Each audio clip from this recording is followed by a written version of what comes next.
Very good afternoon to everyone and welcome to this edition of AskXIME. My name is Dhruv Shenoy and I'll be moderating today's webinar. The AskXIME webinar series is an initiative by Xavier Institute of Management and Entrepreneurship, XIME, where we cover relevant topics to guide and help students aspiring to climb the MBA and the PGDM ladder. XIME has a 35-year-old legacy with 3 campuses, Bangalore, Kochi and Chennai, covering PGDM and PGDM business analytics, and is consistently ranked among the best B schools in Bangalore and South India. The proof of XIME's reputation across the country is in the fact that every year students from 22 to 24 states get enrolled at XIME. Today's webinar topic is how to choose your B school, what MBA and PGDM aspirants should consider. First up, there will be a presentation for 20 minutes, followed by a Q&A session. This is a forum built for you and we'll be happy to answer any question you may have on the topic. If you have any questions, use the chat window to type it in and we will take up your questions after the presentation. I would like to now present the speakers for today's session. It's my pleasure to introduce our presenter today, Dr. R. Sundari, Senior Assistant Professor at Xavier Institute of Management and Entrepreneurship at Chennai. Dr. Sundari is a seasoned and passionate professor with a robust record of accomplishment of over 2 decades in teaching and research. Specializing in marketing and human resources, her areas of expertise include branding, services marketing, strategic management, and event management. She has published and presented several papers in national and international conferences and seminars. She motivates and inspires students through dynamic talks on self-improvement, overcoming challenges, goal setting, and the importance of resilience. Dr. Sundari, welcome. Thank you, sir. I would also like to now introduce Professor V. Suresh Kumar, who's the Dean Academics at Xavier Institute of Management and Entrepreneurship at Chennai. By qualification, he's an engineer from IIT Madras and a management graduate from IIM Ahmedabad. Professor Suresh Kumar has 30 years of post-MBA experience, and before his current role at XIME, he has consulted with large public sector and private sector organizations in India and also in Africa, in the fields of management, consulting, digital transformation, business process re-engineering, marketing, and market research. He co-founded a leading digital education company for children and helped in implementing the digital curriculum in over 1,000 schools in Africa. He is extremely passionate about working with young men and women in helping them achieve their career goals.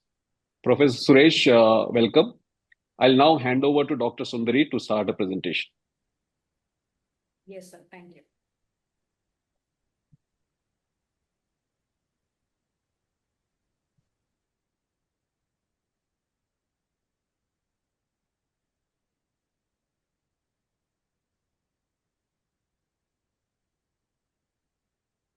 Hope you're able to see my screen.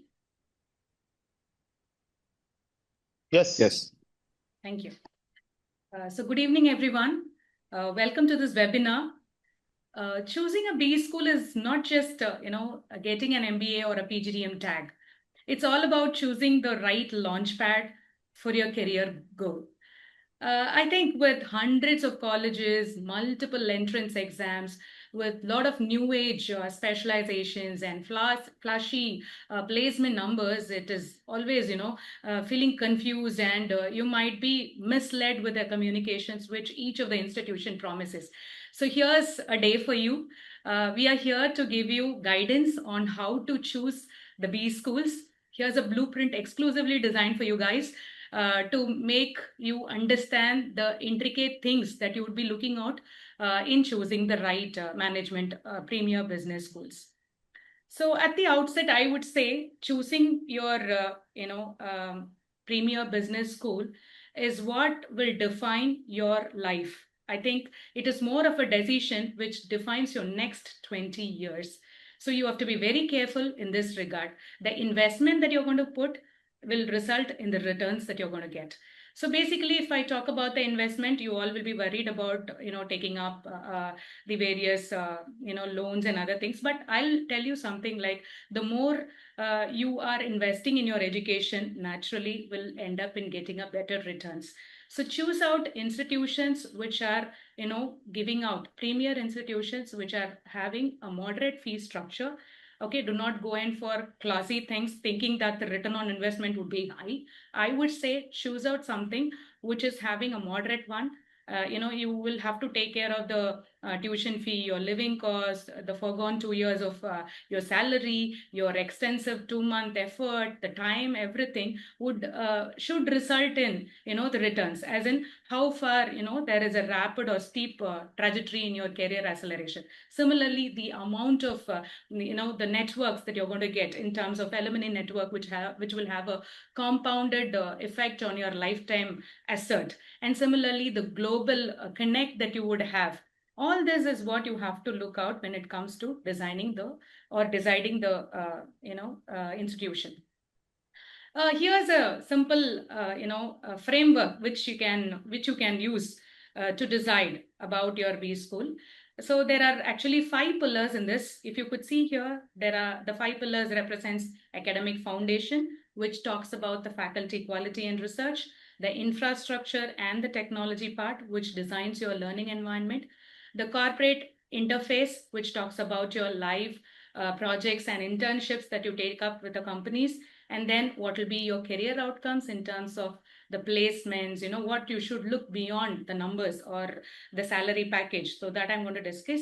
And of course, the ecosystem, which will help you have a connect with the alumni base and the present students. So these are the 5 pillars which I'll be pondering upon to give you great insights about how do you go about selecting the course. Before going into that, let us understand the basics. I think all the institutions, irrespective of whether it's a tier 1, tier 2, or standard B schools, premium B schools, they have to have their own entry barriers which are there.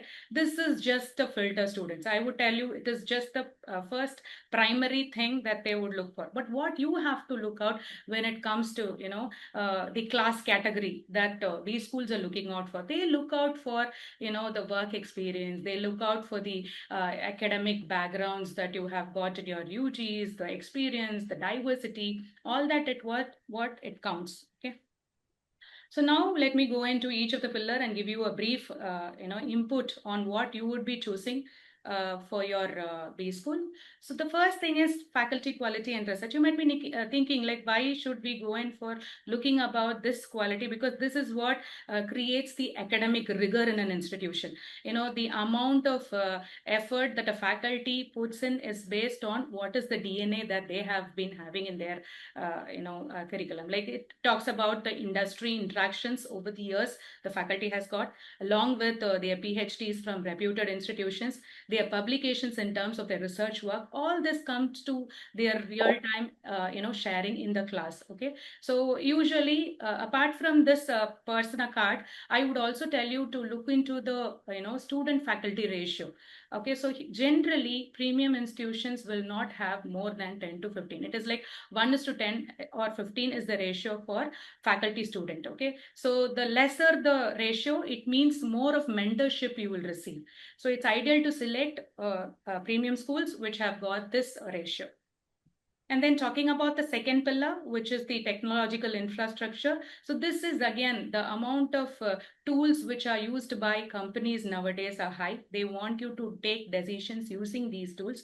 So hands-on experience of these tools is vital. I think there are a lot of tools which are now available, but costly affair for many institutions which they could afford. But I think many B schools are now doing it. I think with regard to the financial insights, they will be having Bloomberg terminals, and then having this data tools for doing research, your SPSS, and then smart PLS, and then similarly knowledge repository with regard to use for their case studies from HBR archives, and then EBSCO. All these are basic things which has become like the hygiene factor, I would say, which is required for you to learn. And it is not just the learning part. You are expected to know these things when you set up your foot on the when you go to a company, this is what is the requirement, basic requirement. They want you to make decisions using these tools. So it is ideal to see or check whether the institution provides all these technology infrastructure and giving you guidance and learning on these aspects. In continuation to the technology aspect, I would also tell you to look in for the residential campus. You might be thinking, oh my God, I'm going to be out of the campus, I have to stay in a hostel. It is not that way. Learning happens not just in the classroom, it is away from classroom as well. And any premier institution will ask you to stay with them. The reason is the amount of time that you spend in the peer learning is appreciated in terms of the discussions that you have with regard to Harvard case studies, or when you do a simulation program. It is not just an 8-hour schedule where you can finish. It takes a long time. And of course, peer learning is something which is encouraged, and you are supposed to be knowing how to work in teams. So this gives you an hands-on about how do you go about managing people, not only in your class, but also apart from class. How do you manage with them? How do you get along with them? How are you going to get things done? So there are a lot of such student governance activities, like you'll be encouraged to take part in clubs, conclaves, and hosting out certain events. So all this is possible only if you have a 24/7 immersive learning, which is a residential program.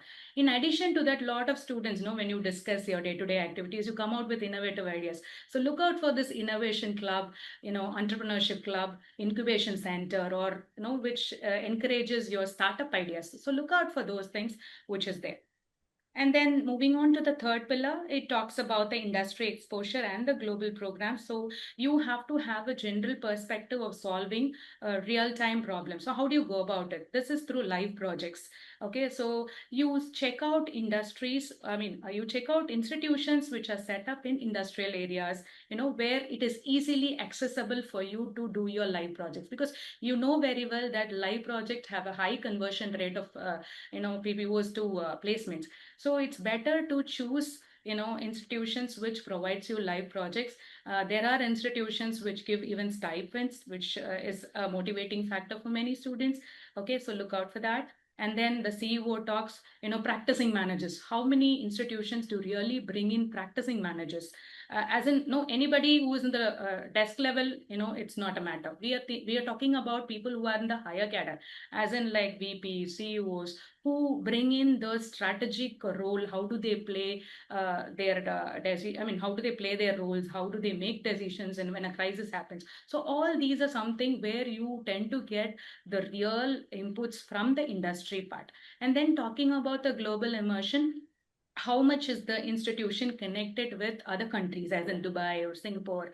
How much of such exchange programs they have? It not only brings in cross-cultural competence, you'll also be knowing how this can impact our own economy. So this gives you an idea about, equipping yourself much more better. So this global immersion is something which you had to look for in case of industry exposure. Adding on to that, you can also look out for internship opportunities, as I told before, the stipend and other things.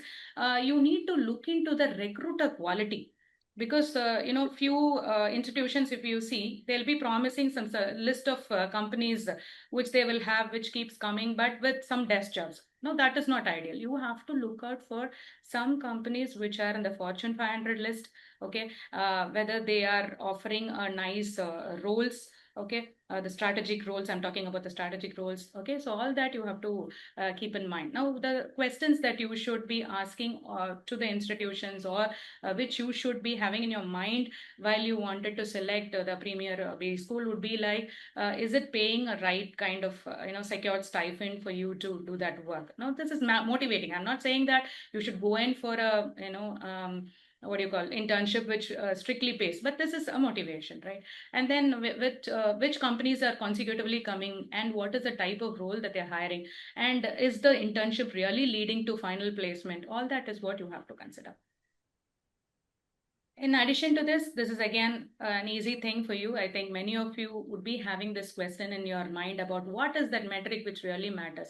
I think there is a confusion where people just get carried away by looking into the average salary of the institution. But I would say it is the median salary which you have to see, which promises you a better return.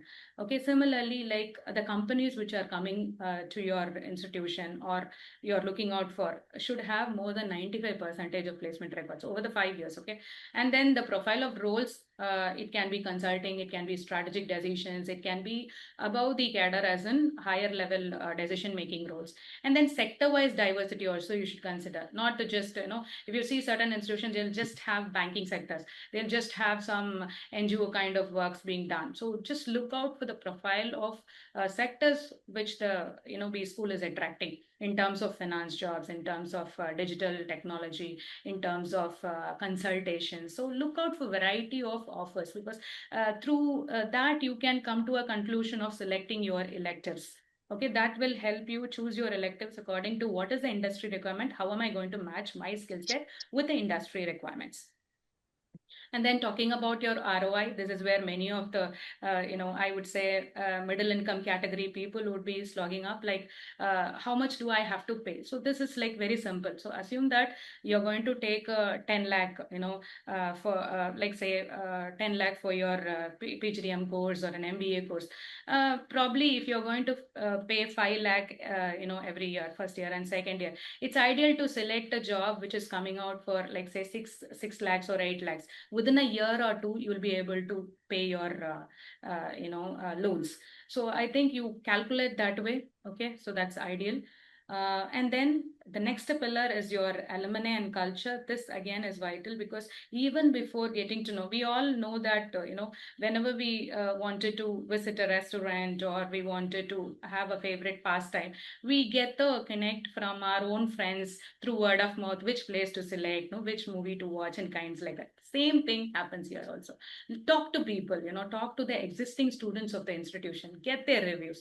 Similarly, look out for institutions which has got a high alumni network, as in the numbers, okay, the size and spread of the alumni across countries. Similarly, look out for the roles that they play. Are they real C-suite or leadership? Do they play C-suite or leadership roles? Or how many of them have really gone in for taking up their own ventures as a startup? No, we need to look into that. How many of them have been converted into real entrepreneurs who are into business? Okay, and then of course the mentorship and referral programs, how far these groups come and mentor the students, that you have to look in for. Okay. So at the outset, I would say this is the excellence equation that you can keep in mind.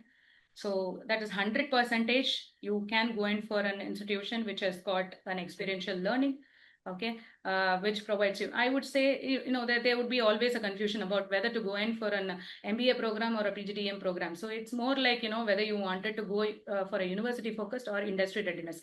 I would say the more you are industry ready, your option should be PGDM. Okay, so it's more of learning by doing, where we just not focus on the curriculum alone. It's more of an experiential learning where you get to solve the real life problems which happens not through just theories alone, but actual practice through simulations, through HBR cases and so on. Similarly, 360-degree development is all about how you put things into practice. Okay, so this is more of developing your leadership skills and how far your character is being trained with this skill set.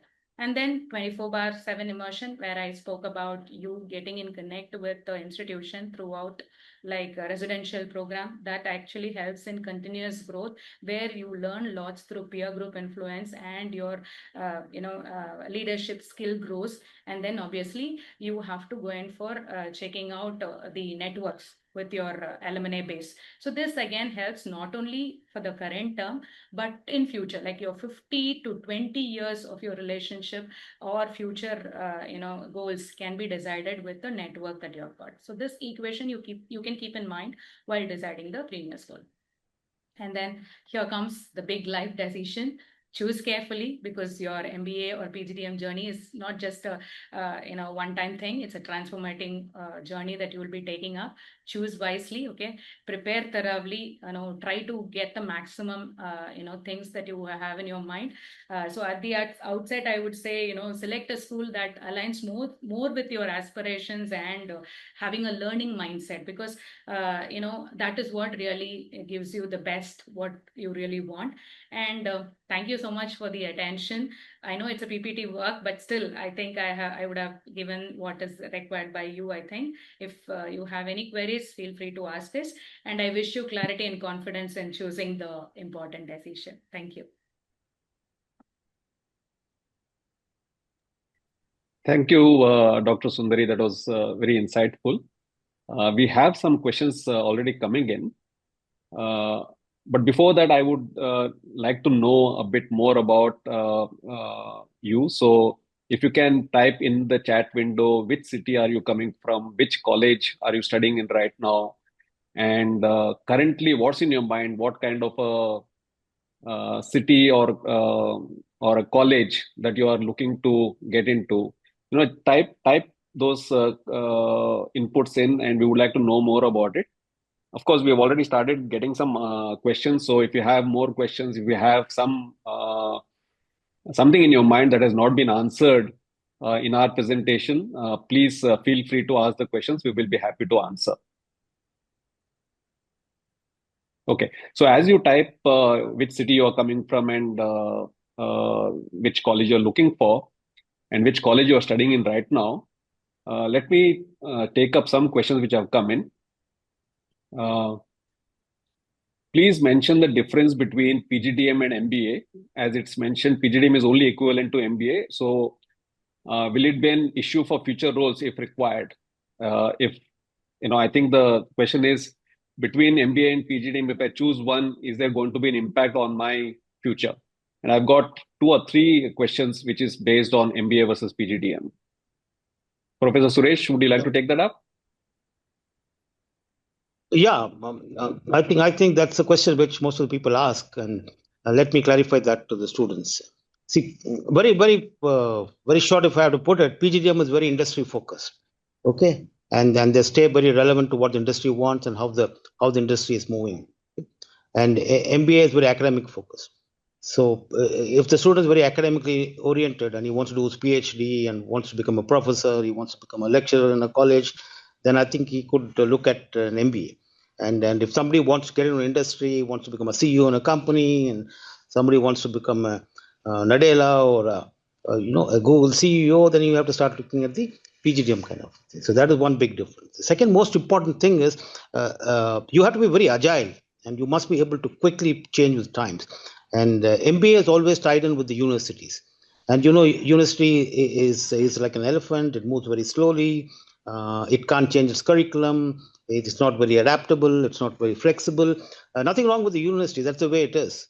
And for example, if I have to bring in AI or if I have to bring in some latest technology I need to teach, it's not possible because there is something called an academic council, and they meet once in 5 years or so. And by the time the council meets and they change the curriculum, the bus is gone, and the new technology comes in. Where the advantage with the PGDM is that these institutions can meet very quickly, maybe yearly once or twice in a year. The academic council meets. They said this is what the industry wants, and this is where the placements are. This is where the job opportunities are, and very quickly they introduce an elective, and a lot of focus is given on that. So this would be the huge difference between PGDM and MBA. So you make your choice. You want to become an academician, you want to be more theoretical, or you want to be more industry oriented, job oriented. You want to get fat salaries, and you need to have a very fast progress in career. The choice would be the PGDM, right? Okay. Yeah. Yes. There's a question here asking if PGDM Business Analytics program is suitable for non-engineering background students. One of the prerequisites, it's a very good question, but one of the prerequisites for an analytics is that you have to be very good in statistics. Okay, there are no two ways about it. And we know students, by and large, more than 80% of the students shy away from data, shy away from numbers, shy away from calculations. So they don't want to push numbers. So unless you're very, very good in, or at least you need to have the aptitude for that feel for those numbers, and you should not run away. Then even you can be a BCom student or a BSc science student. Of course, engineers too are very comfortable with numbers. So BA, my honest suggestion is that it's better that if you're good in numbers, maths, look at what marks you got in 10th standard, 12th standard. Are you a BSc mathematics student? Are you an engineer? It would be more suitable. That said, that does not mean that you when you do your PGDM, general management, you need to know a lot of analytics.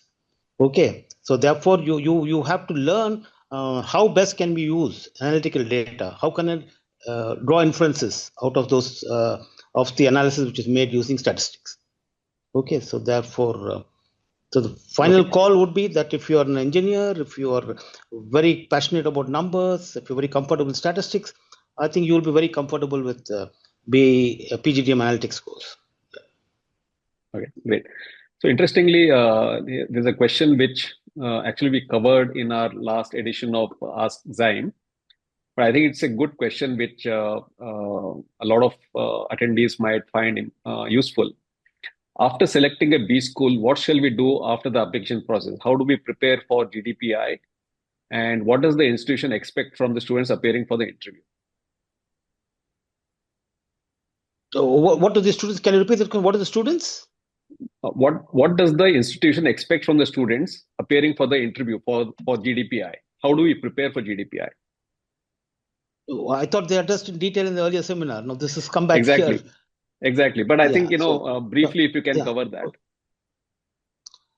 See, GDPI is a process where they look at the attitude of the person, right? Because the other things are very clear with us. So we got about 10 parameters, right? So we look at your 10th standard.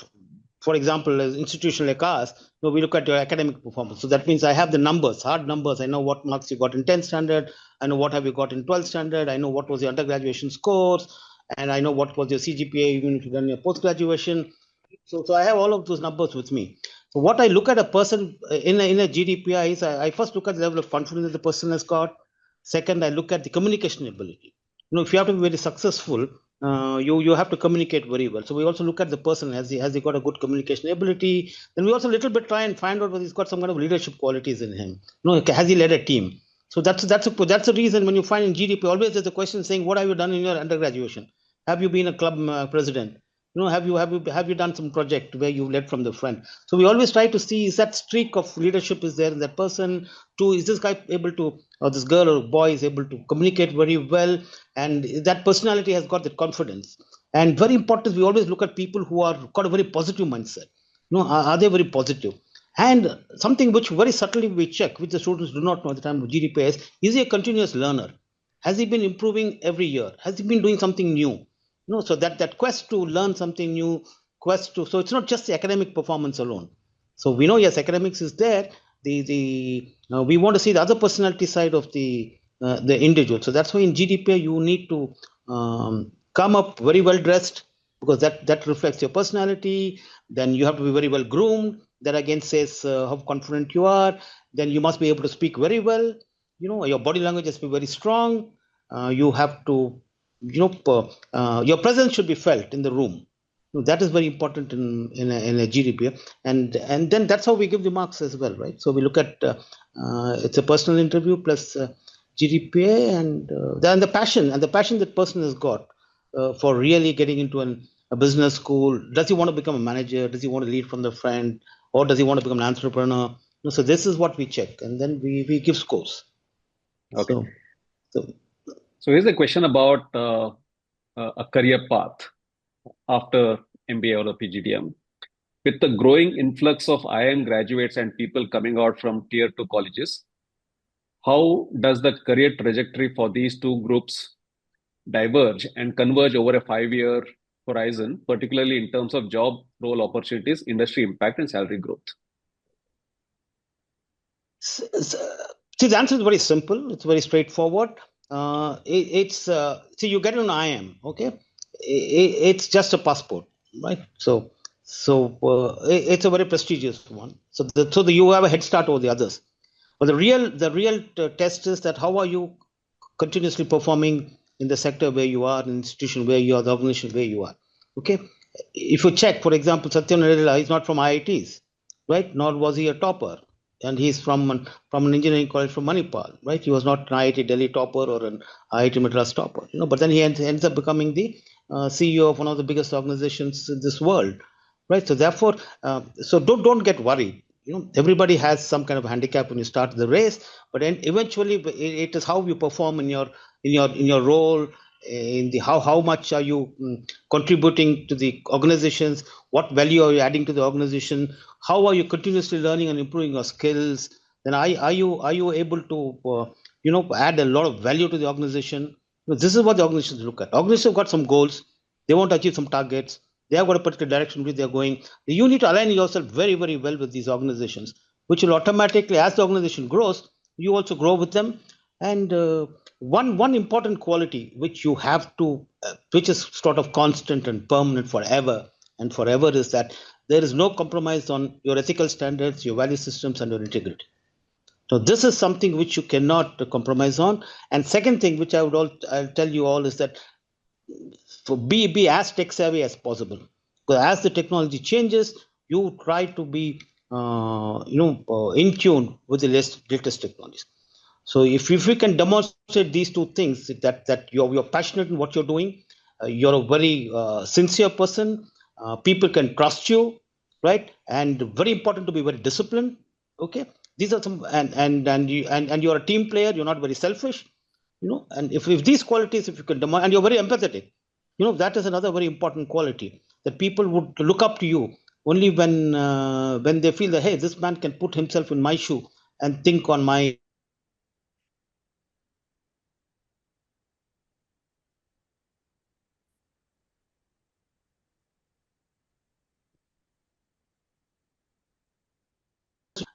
No problem. Some decisions may be right, some decisions may be wrong. You can't get everything right, but you must have that courage and the confidence to take a decision and say, I go with this decision. Okay, and that's okay. The decision could be right, maybe. So it's more right decisions, less of wrong decisions is what they were looking at. So please have that courage, and the courage comes with the mental courage. Physical courage is important, but more important is the mental courage in terms of the ability to say wrong is wrong, right? What is fair? That's what I will do. I will. So if these qualities are demonstrated and the organization sees value in you, automatic. You just don't have to worry. They know here is a person of high quality. This guy can deliver. He's trustworthy. He is a very disciplined man, and he's a man of words. Right, and then you will see people following you. You just automatically become a leader. That's what I would tell them. So don't worry about where you start from, because it's just a handicap at the initial stage. Okay, great. The question here is, how do we judge a B school's placement quality beyond the headline salaries? For example, the quality of roles, profiles, sectors, recruiter diversity. I think it was sort of covered in the presentation, but is there any more details that you can give of this? See, what I would like to tell the students is, please have a long-term view. If you lose long-term perspective, then you lost it. You don't get into an organization which is going to pay, let's say, 15 lakhs, and that organization has got no ethics, and that organization into some kind of lines of businesses which you would not like to be there, and that organization into a business which does not do anything to the society, versus you have another organization, for example, like the Tatas. Hey, Tatas don't pay you well, okay. I know when you get into a telco, you get only 5.5 lakhs. But at this point of time, what you have to understand is that the learning is most important for you, not the money, right? So in the long run, what you learn, the kind of experience that you have with that organization, the kind of tough situations that you go through, and the kind of decisions that you're made to take, the kind of peers that you have with you, the kind of mentoring people do with you. So that's why they say, wherever you're there, you can find a Tata man. Easily you can identify a Tata man, right? So that you join an organization of that type, okay. Eventually, you will see that you will rise so high. Automatically the salaries will come. Okay, don't go after money right at the initial stage. Go after doing some good work, learning as much as possible, sharpen your skills, build that credibility in the organization, let your talent come out. Automatically money will follow. So don't put the cart before the horse, right? So I hope I answered that question. Yep. Yep. How do we assess whether the curriculum is updated for current industry needs, and especially in areas which are fast changing, for example, analytics or AI or product management, how can an aspirant know about the the contemporariness of the curriculum? Shall I take up, Yeah. sir? So with regard You, to the curriculum, you, see, we have a standard, advisory committee which has set a standard. Like every 2 years we meet, we update the syllabus. Apart from that, we have, a pedagogy which inculcates the needs. I told you about, practicing managers. Many of the B schools, try to have that as a part of their curriculum. They bring in practicing managers who takes the real time challenges faced in their industry, and the set of tools I told you about, infrastructure requirements which institutions should have. So these tools along with the challenges will be done in the regular basis. Apart from the curriculum, there is an add-on, that is learning by doing happens. Okay, so through those things they will be having a chance to learn the new insights. The projects that they take up, like capstone projects or the simulations that they do, will incorporate the new trends and challenges which happens in the current industry requirements. So I think in that way, you have to look out for what are the pedagogies, what are the kind of interactions which happens with a particular institution. This will give you an edge over the regular academic schedule which is there. Okay, this will be an add-on kind. I hope it was just to add to what Sundari said, see, the academic council is a very important body, and we have a number of people from the industry in the academic council, and we also have our alumni in the academic council. Okay, now the inputs that we get from them, they tell us what is really happening in the companies right now, which direction the industries are moving, and what kind of skill sets are required. So we get a lot of inputs from the industry people as well as from our alumni, and then based on that, we immediately bring in new subjects, new electives, which we have done now. We've brought in so many of these subjects. We bring in the need for the labs. So we got a fantastic lab because we knew that it's moving towards fintech, and you need to have labs like Bloomberg. See, it's a very expensive thing to have a Bloomberg. It runs to a couple of crores, so it's very expensive. Therefore, we need it. So we bring in the finance lab. Then we have the design thinking lab. That's the new thing. So people want you to think from fundamental principles. So therefore, we have the design thinking labs. And we have the other labs. The databases are so important. The digital resources are so important. So now this is the input that we get from the industry people and from our alumni, who are all well-wishers and who are also done very well in their life. And based on that, we change our curriculum very quickly. Of course, with the involvement of very senior academicians like people from IIM Bangalore, they sit along with us in the academic council, and CEOs of companies sit along with us. And then we reintroduce some courses. We also drop some courses which we think are not relevant. We drop them and we add the latest ones. So. Okay. In today's market, what matters more for recruiters, institute brand or demonstrable skills, especially for freshers? Oh, yeah, brand does matter, definitely, yes, because brands, but that's a pedigree, right? So once you say you're from Harvard, so therefore brand is very important, and it has its own value.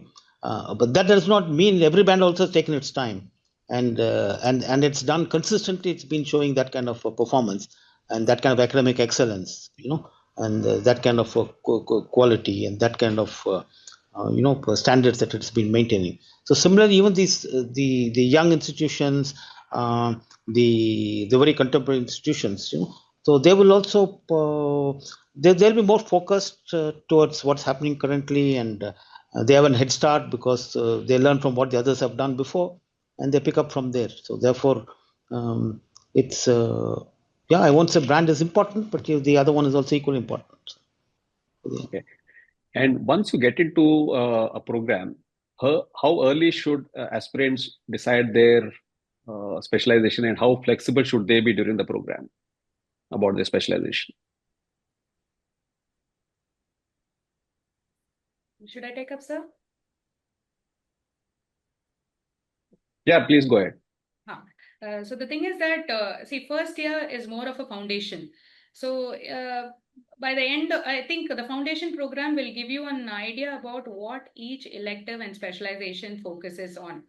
Based on your aspiration, based on your requirement and the industry expectations, you can align accordingly. By the end of your first year, you will be in a position to understand what is that which is passionate to you, and where are you liking to see yourself in the future. Right. So based upon the industry requirement and your personal skill set, you can choose the elective accordingly. And right now, I think it's more of a digital world which we are living in. I think the most, everywhere we could say, or the impact of AI is more. Okay, so that No, is right.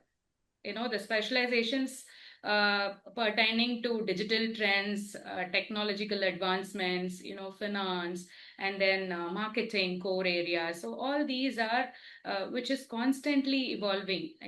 Don't think that electives which I have not mentioned is not important. Just to give you a glance on it, I'm just giving you these insights. So it's based on your passion and where would you like to see yourself based on the industry requirement. So at the end of your first year, you will come to an idea like where is your skill set matching with the curriculum and your area of interest. So by that way, you can select the elective.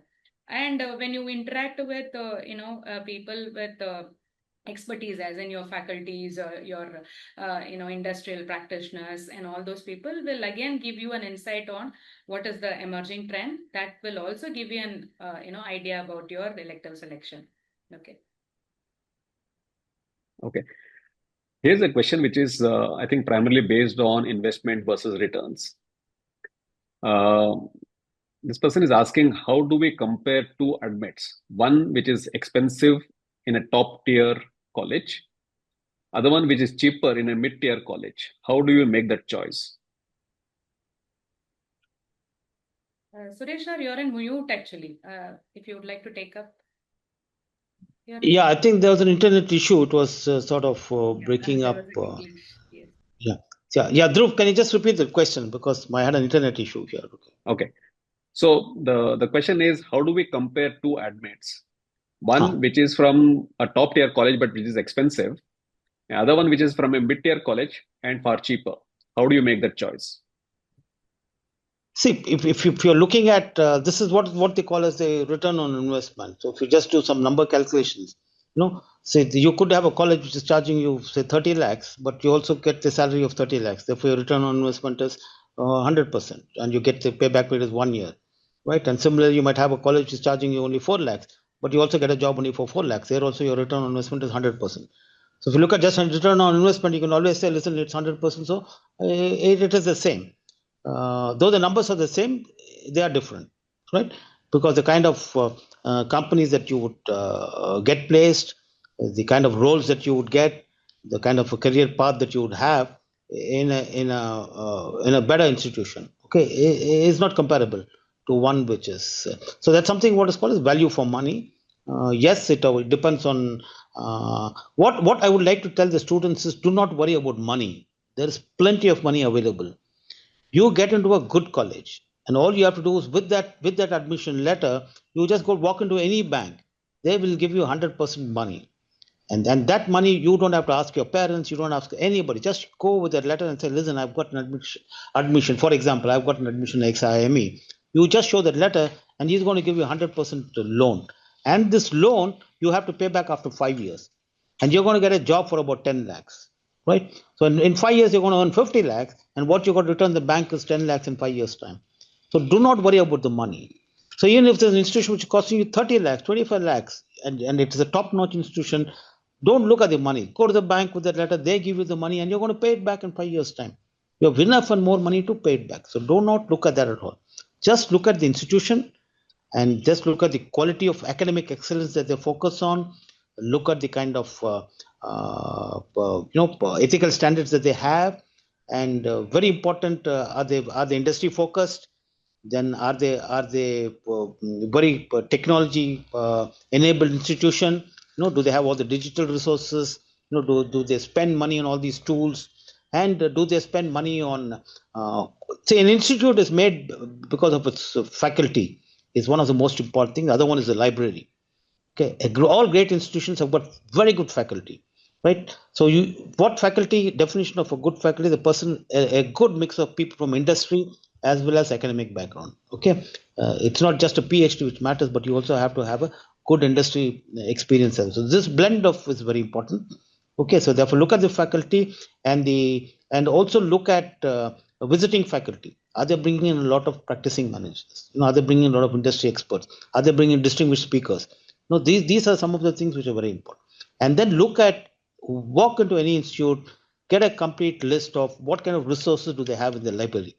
That would define an institution, because that institution is focusing on knowledge, that institution is focusing on academic excellence, and that institution is willing to spend money on these expensive resources which are required for the students if they have to really learn. So that is the way you have to look at, and look at that institution which is going to give you the 360-degree holistic learning. If they can transform you completely, okay, both in terms of your personal growth as well as your professional career, with that 360-degree perspective, and they have to be very student-centric. So the first question that you have to ask is this institution student-centric or is it management? If it's management-centric, don't go anywhere near it. It is the institution which is keeping student in the center, and everything which revolves around the student is the institute that you should go for. That would be my advice to the students. Yeah, that's a very, very good answer, I must say. Yeah. What kind of roles should a PGDM business analytics student realistically expect during internships and final placements? Are these roles fundamentally different from the roles offered to students from short-term data analytics courses or boot camps?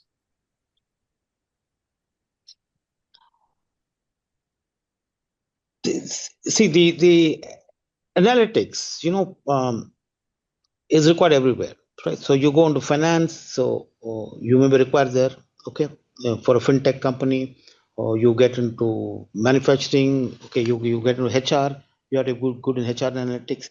So there is a differentiation. One is I'm a specialist in analytics. That is the job like a data analyst, data design engineer. That job is for the engineers. The guys who do their MTech, who do their MS, in data sciences, data analytics. That is a different stream. And if you're going to compete there, you don't have a chance. So what we have to look at is the managerial kind of a job, which would require a very strong management background. Okay, which means you have to be very good in management, which is your core, and you have to have very good knowledge of business, right? Which means you need to understand finance in and out. You need to understand what is marketing. You need to understand what is production, what is HR.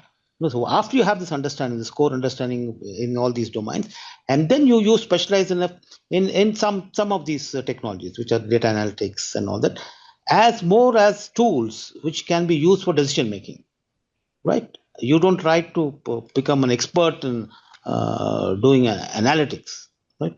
But I know the power of analytics and how can I use that in HR, and what kind of tools I can use, what kind of software can I use, okay? What kind of ERPs can I use, what kind of databases can I use? So based on which it will help me take better decisions in the organization. So that is the kind of a role that you should look at, and that's why they call them as more as business analysts than as data analysts. So look for those kind of jobs. Okay. As a person who has done BCom LLB and one is very confused in choosing the specialization, I also want to connect with law, with management. So in which specialization I think the question is, because I have a background in law, which specialization is suitable for me? I think it's very specific to a person, but maybe a brief answer. No, but I will take that question. It's a very interesting question. Let me take you back to a very fundamental thing as to what is an MBA. Okay, MBA is the only discipline in the whole world. Okay, in the entire educational stream, which gives you one chance to change your course, your career. Right? That's why it's called as a junction. I can be a lawyer, I can be an architect, I can be a doctor, I can be a dentist, I can be an engineer, but I can come to the junction and then I say, hey, listen, by mistake I took software engineering during my education because my parents asked me to take. Now I want to change. Okay, you cannot change your track unless you get into this MBA junction. After you do this 1.5 years course, an engineer can end up becoming a marketing manager, right? We have had dentist from Bangalore. Okay, now she's working in an IT company. Okay, we have a lawyer right now. She's there from Kerala. Okay, full-fledged lawyer. Okay, and she finished, and now she's gone and joined an IT company. So therefore, you can change your track. So now, so you come, you join, and then so choice is yours. I've done my LLB. I want to become a great lawyer, so therefore I'll pursue that career. Blah blah blah. I'll get into High Court, Supreme Court. I become Supreme Court judge. That's one track. The other track you say, listen, I made a wrong choice. Let me come here and let me change the track. Or I can get into organizations which require legal experts, right? Managers in the legal department or in the company secretaryship kind of a job. No? So those areas are also open for you. So don't make any judgment. You come here. For all you know, after some time you'll feel, listen, HR is my calling, and you will say, forget law, everything. I'm going to become an HR, and you'll shine very well in life if that is your passion. So this is something very fundamental you need to understand. Yes. Okay. A lot of colleges also have campus visits as part of the admission process, or let's say the application process. How do we use campus visits and talking to alumni and current students to understand the real culture? It's very important. Campus visit is okay. But these days you can do it virtual, then you can see it online, all that you can do. No, nothing great in terms of physically accompanying. Only one thing that I would like to tell students is that um, uh, just because you have a 100-acre campus and you've got all air-conditioned rooms, that does not mean you're going to give quality education. Okay, quality comes from the person who's behind it and the passion that he has and what is the institute standing for. Like Shantiniketan, Rabindranath Tagore, he took classes under the tree, but that's world-class education, right? So I don't need a super-duper 100-acre, 100 air-conditioned buses going all over the city. So that is not, so campus visit is not that important. What is really important for you is looking at the resources that they have and talking to the alumni, right? Alumni will give you so they are, I think, available on LinkedIn. You get hold of them and talk to our existing students. Okay, talk to the existing students of the colleges. They will give you a very clear picture, and talk to people who have been the old school boys, and who studied in these colleges, and they will give you a very honest opinion, okay, about their alma mater. And so I think you must. I think that is a must. Before you join, please do have a word with a couple of people, and all your concerns you can address. They will give very honest responses. And then okay, if you can't go and visit all campuses, right? If I'm in Chennai, I want to go to Bombay, I want to go to Pune, I want to go to Delhi. That's not the practical way of doing it. So. To add upon to your point, sir, I think it's a social media, guys. I think these people are Gen Zs. So you have Yeah. recording everything every day, So there are a lot of videos which are available nowadays. You tend to see a day in my life, right? So you have all students putting a day in my life in the campus. If at all you're too much into it, I think you can even look into that as well. But Yes. as Good. Dean mentioned, it's not like the infra. Actually, you have to see the site. It's the quality matters with regard to what you learn. Quality on education. Yeah, What is the quality of focus which is education. given for academics? What is the focus given for Yes, holistic yes, development of the that matters person? a lot.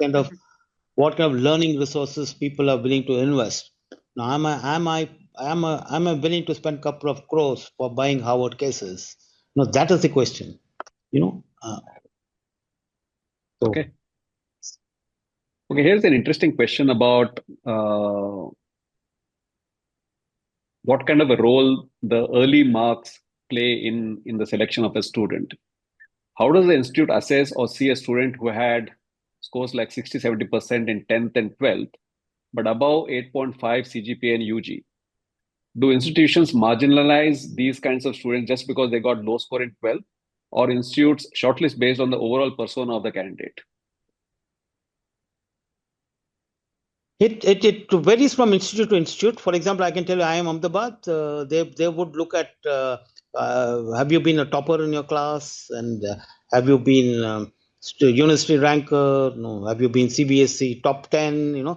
These kinds of things all matter to them. Very, very academic scores, and they'll look at, are you 99.9 percentile? So any amount of personality that you have, I don't think there's no compromise on the academic performance they expect from the students. Okay, so it varies from institute to institute, but by and large, what one thing which everybody would look at is a good institute would look at is this person showing consistent improvement? So 10th standard, I got 68%. Now 12th standard, I got 74%. Now I get CGP of 8.5. And then in my post-graduation, I've got 6. So then they know this person is a learner. This guy is willing to learn from his mistakes and is improving year after year. And therefore, obviously, the progress is on the upwards. And this guy, if he's given an opportunity here, I'm sure he's going to perform well. Okay. So that is very important, and that's when you look at the weightages which are also given. It is spread across. Only about 35% might be for academics. A lot of other things do count a lot. So. Okay, I think we have time for just one more question. We are nearing 4.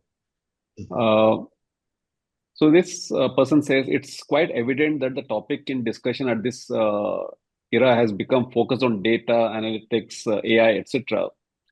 How do you think about the HR and operations specialization? How do these two departments give opportunity in national and international spheres, respectively, in terms of job opportunity? Whoa, this is it's a very, very deep question. So let me see decision making. Okay, let's go back to the fundamentals. Why do you want to do an MBA, and why do people take MBAs in the organization? Because there are so many problems to be solved. And if you have to solve problems, you need people who have to come and take some decisions. Now, why people don't take decisions? People don't decisions because they do not have the confidence to take decisions. Why they don't have the confidence to take decisions? Because they don't have the knowledge to take the decision. You come and ask me, I've got fever, can I take this tablet? How can I tell you? I don't have knowledge. Right? So therefore, I will not take a decision. Therefore, people who do not have knowledge, they will not take the decision. So therefore, it's very important that and decisions cannot be I feel like emotional decisions. These don't work. Okay, decisions are you have to have data backed decision making. Okay, so that's called as data driven decision making. That's where organizations give a lot of importance to what is called as critical thinking. You underline the word called critical. Critical thinking is answering that reason why. Why are you saying something that I have to follow? You're saying this is your decision. You back your decision with data. You show me logically, show me rationally, saying that. A small example. For example, you get in an organization and somebody says, listen, I'm going to increase my market share by 20%. Nobody's going to accept it. People are going to say, now you do a critical analysis and tell me, why is it 20%? Why is it not 10%? So you have to prove to them with data saying, what has been the growth rates? What are the competitors doing? What are the numbers looking like? What are the forecasts? So you cannot run away from that. So it has to be data. After that, you have to step back and say, listen, is this an ethical decision? Right? Is this a decision which is fair? Is this a decision which is good for my organization but bad for the society? So that is where the other soft part of it comes. And then then you need to take a very balanced decision. Okay, the numbers say this, yes, but I can't get this kind of a market. I can get this market share provided I'm very cutthroat. I undercut people. I do all sorts of dealings, and then I get this market share. Versus saying, listen, I'm okay with 5%, 7%. But I'm not going to compromise on these practices. Okay, so therefore it has to be very balanced. So, whichever gentleman who's asked this question, please ensure that you take decisions based on data, but supported by ethics, by value systems, integrity, and with a lot of empathy. Okay, you don't want to do something which is going to hurt you again, and somebody gets hurt very bad. Dhruv, I hope that answers the question. Or yes, I think it does, and we are almost at the end of our time. We've answered close to 20 questions. There are still 17 more questions in front of me. I'm sorry we are not able to take that up. But here's what we will do. We will take all these questions, we'll answer them and put it up in a blog post, and we will send you a mail saying that these questions have been answered. So you can come and have a look at it. And there are Sure. a lot of AskXIME specific questions, which I think we will take up individually. Okay. And put it up on the blog post. So if anybody has more queries, maybe they can write to us again. But thank you very much for attending, and great audience, because Professor Suresh and Dr. Sundari, I think your content was great. We've had a consistent number of people who've been through the 1 hour session. So thank you very much. And very soon we will announce our next round of AskXIME edition.